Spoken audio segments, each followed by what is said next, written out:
qu'on est cette fois-ci dans le domaine de la santé animale avec une société basée à Carros qui renforce sa présence sur le marché de l'aquaculture cette fois, puisque le groupe a annoncé qu'il a acquis 15% des titres de Centrovet, portant sa participation à 66%. C'est quand même un groupe, Virbac, maintenant, qui réalise 34 millions de chiffre d'affaires en 2020.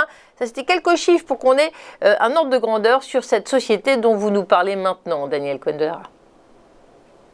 Alors, on a là également une structure haussière qui est tout à fait belle, tout à fait propre.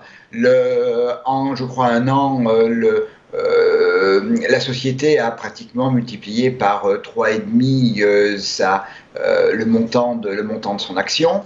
On a eu une accélération de la tendance haussière au mois de juillet par l'ouverture d'un gap qui a été que très partiellement comblé, suivi d'un deuxième petit.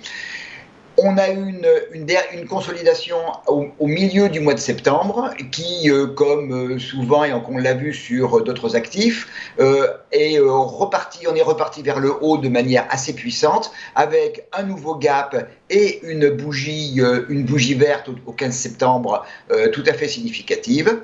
Là, on est en train de finir une petite consolidation. Et eh bien, il y a à attendre que la tendance haussière dans laquelle on se trouve puisse continuer. Alors j'ai tracé les retracements de Fibonacci sur le dernier rallye, donc entre la mi-septembre et le 20 septembre, hein, sur 7 ou 8 séances. On a retracé par contre un niveau qui est quand même significatif, hein. On a retracé 61,8%, donc qui est un peu le dernier que l'on doit considérer pour assurer la tendance et la poursuite du mouvement.